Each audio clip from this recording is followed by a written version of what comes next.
I'm last. So I know that you a bit tired, so I don't take long. My slides are only 10, so just the 10 slides, bear with me. Each slide is between 2 minutes, so I will take maybe less than 20 minutes. So in this book, of course, I have the text. I mean, it's there, but I heard other presenters, so I might not speak exactly as my text. So just maybe I can add something or change a bit. So I wanted to just speak very basic things about what is martial arts and what is, I understand, martial arts vision, and particularly what is MAFWP vision.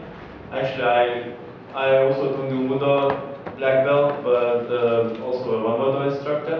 But I worked in Lithuania. I worked with the children teaching MAFWP for 6 years.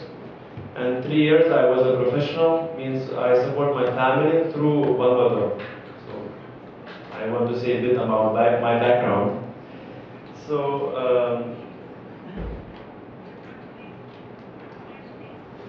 we all here Unification Church members, I guess, so we all know that the history started from war.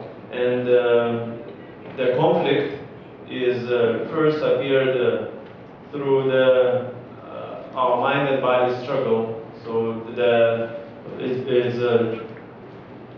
it's mind and body where the struggle starts.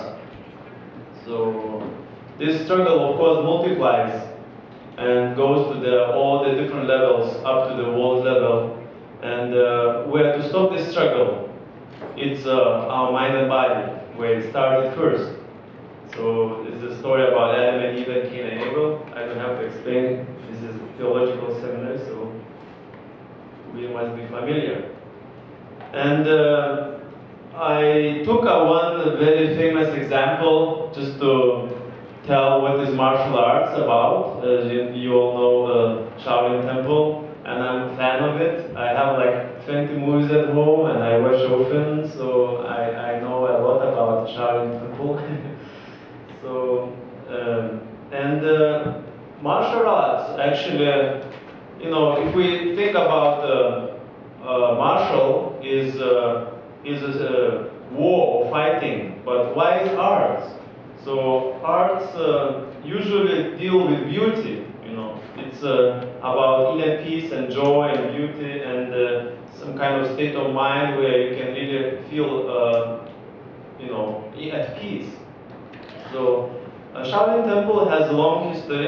It was established in 5th century, and Abbot Batuo, he came from India. He started Shaolin Temple, and of course, temple was built to spread Buddhist teachings. And monks who joined the temple, they were subjected to rigorous practice of meditation and the study of Buddhist teachings. So of course they got tired many times, as we sometimes do when we sit with the True Father, and listen to him speaking for 8 hours.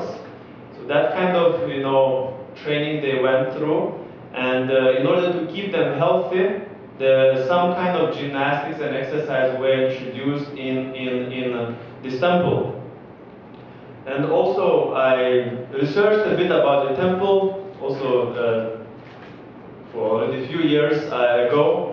And I remember that in China, some people who got into fight, and if they lost, they could hide in the temple, And those people were warriors, and they were very good at martial arts. So they actually joined the temple in order to save their lives, because the temple was a safe place for them to be. And they also introduced the different kind of styles of martial arts, which were proven in the war. So, but those people killed many people before, but actually they joined the monastery, they become Buddhist monks. And they actually changed their life. Through their practice in Buddhism, they could be educated and become a good people. They could change their character. They could, control the feelings of revenge and hate which they had previously, and it could become really sincere in their faith.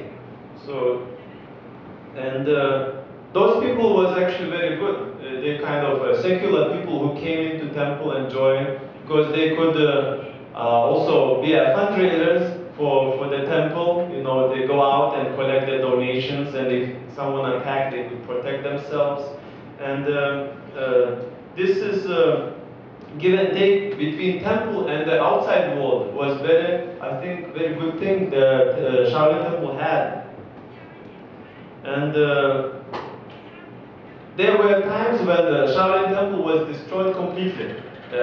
Actually, not so few, quite many times, because the Shaolin Temple tried to also defend the weak or defend the righteousness, and they tried to, you know, stand on one side, and if this side is lost, the ruling authority, you know, send army, and the army is something that the temple cannot really deal with. So the temple was destroyed, and one time it was destroyed, it was 1732, 18th century, and there was five very famous fugitive monks who actually escaped, and they spread the Shaolin martial arts through all China. So actually this kind of became a nationwide, you know, movement fighting righteousness for the sake of righteousness. The monks, all the practices and the martial arts didn't end up in vain. They actually were really they lift up the nation's spirit through martial arts. And I also want to show this is actually quite a different aspects of martial arts, as you can see in pictures. Like the picture in the middle above is a ballet, Shaolin ballet. You see that one person jumping above the other is Shaolin ballet. It's more than a way of introducing martial arts through ballet. So we know all about the Hunsuknim, you know, and the universal ballet. So that actually one of the is very beautiful, and it can be a ballet. Oh, sorry.